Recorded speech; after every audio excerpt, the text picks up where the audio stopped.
Alors, bonjour tout le monde. J'espère que je vous retrouve encore en santé, toujours en santé. Aujourd'hui, nous allons travailler, nous allons configurer ensemble le protocole SSH. D'accord? Dans une précédente vidéo, je vous avais montré comment configurer le protocole SSH sur un routeur Cisco. Mais là-bas, de l'autre côté, nous avions utilisé Packet Tracer. Ici, nous allons utiliser GNS3 pour pouvoir le simuler directement sur une image Cisco. D'accord? Donc là, j'ai mon routeur Cisco que je vais ajouter sur le bureau de travail. Donc pour que ça démarre vite, je vais déjà l'allumer. Donc, je lance sa console. De l'autre côté, j'ai mon Windows 7 que j'ai installé dans VMware. J'ai mon Windows 7 là que j'ai installé. Et c'est de ce Windows 7 que je vais me connecter sur mon routeur, sur l'interface du routeur. C'est grâce à ce Windows 7. Donc là, on peut voir que mon routeur qui est en train d'être démarré, mon routeur qui est dans GNS qui est en train d'être démarré. Donc je vais ajouter maintenant un cloud. C'est une des méthodes que je vous montre, d'accord? Donc dès que j'aurai le temps, je vous montre encore une autre méthode. Là c'est mon cloud. Le cloud, ça va juste servir d'interface aux équipements qui sont dans le VMware, d'accord? Puis mon routeur, ok? Donc je viens là, je connecte le, le cloud à mon routeur R1. Là, j'ai le Wi-Fi et j'ai l'Ethernet. Je ne pourrais pas utiliser ces deux cartes parce qu'elles sont des cartes spécifiques pour ma machine physique. Donc, je vais configurer et ajouter une carte se trouvant dans ma VM. Là, il y a la carte VMnet 1 qui est déjà active. Donc là, je vais l'utiliser. Je l'ajoute en fait. Je l'applique. Ok, donc je reprends l'association. Là, je peux voir ma carte VMnet 1.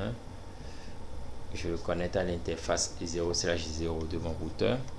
Je passe sur l'interface de configuration de mon routeur. Ok, c'est bon. C'est démarré. Donc la configuration du protocole SSH sur un routeur Cisco, comment ça se passe? La première chose, je dois configurer le hostname. Excusez, je dois configurer le hostname de mon routeur. Donc je vais le nommer Ignace Routeur. Ok, là vous pouvez constater en temps c'était R1, maintenant c'est Ignace Routeur. Donc je viens de configurer le hostname.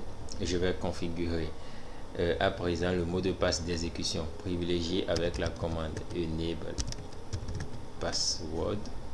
Je lui donne Ignace comme mot de passe.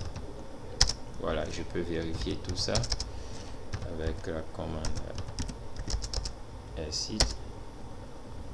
Voilà.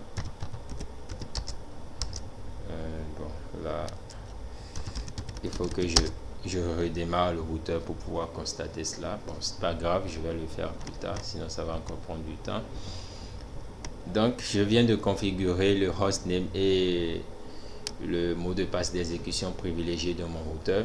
Donc, une fois que c'est fait, je vais à présent créer un nom de domaine avec la commande IP domain name.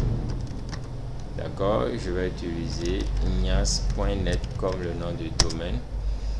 Une fois que le nom de domaine est créé, je vais ajouter quelques commandes pour la sécurité avec crypto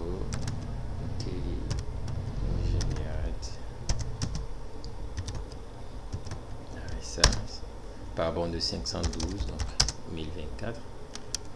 Ok, j'utilise ensuite la commande new modèle. Ok, donc je vais créer le username et le mot de passe pour la ligne SSH ignace.ssh. Ok, pour la session SSH, je vais utiliser le nom d'utilisateur Ignace et comme mot de passe, j'aurai à utiliser Ignace-SSH. Voilà. Donc, je vais configurer la ligne VTI 014 avec la commande transport import SSH pour seulement autoriser le protocole SSH sur la ligne virtuelle. Donc voilà que c'est fait. Je retourne sur mon ordinateur qui est dans ma machine virtuelle VMware. Ok.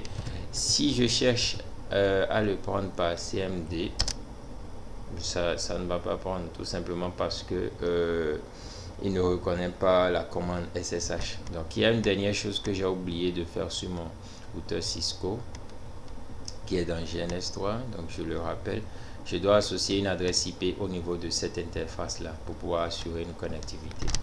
Donc je viens là, interface, c'est l'interface 00, je pense. Voilà, interface 00. Donc interface fast ethernet 0/0. Bon, je le désactive, puis je le réactive. Voilà, IP adresse la 10.0.0.1 fois 255.0. Donc je retourne sur ma machine et cette fois-ci je lui donne à elle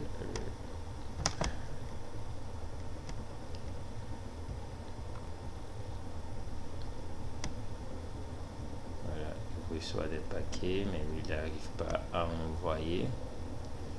À lui je lui donne à 10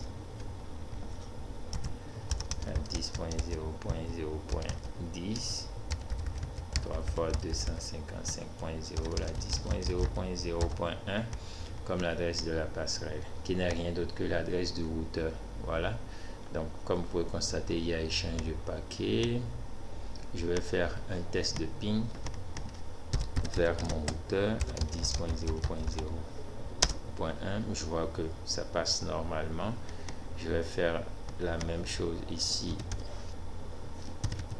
sur mon routeur, ping 10.0.0.10. voilà, je vois que ça marche, succès.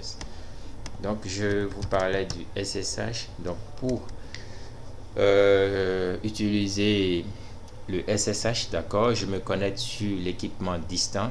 Ok, donc j'utilise SSH-L, la commande SSH-L suivi du username et de l'adresse IP valide d'une interface du routeur. Voilà, je vois que ça ne marche pas sur Windows. SSH n'est pas reconnu en tant que commande interne. Donc qu'est-ce que je vais faire à ce niveau? Je vais juste utiliser une application que j'ai déjà téléchargée puis ajouter sur mon bureau là. Donc je vais le lancer, Putty. Donc vous pouvez utiliser Putty. Donc là il y a SSH, série, login, telnet, RAW. Donc moi je vais simplement utiliser SSH parce que c'est ce que j'ai configuré, c'est ce que je voudrais vous montrer aujourd'hui. Je mets l'adresse de l'équipement distant là à ce niveau, la 10.0.0.1, le numéro de port c'est 22, je pourrais le laisser comme ça. Et là je mets open. Oui. Ok, le nom d'utilisateur c'est Niance. Le mot de passe c'est Niance-SSH. Voilà, je vois que je suis sur l'interface utilisateur, l'interface de configuration de mon routeur. Donc je peux faire enable. Là il me demande le mot de passe d'exécution privilégié que j'ai déjà configuré. Ce n'est rien d'autre que Niance. Voilà, donc une fois que c'est fait, je peux faire tout ce que je veux sur mon routeur. Je peux tout configurer à présent. Je peux même faire site. Je fais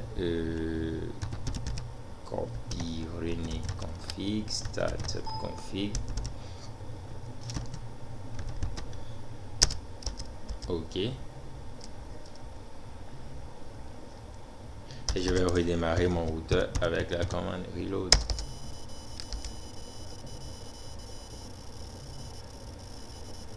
D'accord, donc dès que je redémarre mon routeur à ce niveau, ok, ça serait affecté ici aussi. Donc c'est un peu ça, vous voyez, je ne pourrais rien faire, c'est déjà grisé. Le processus de redémarrage est lancé.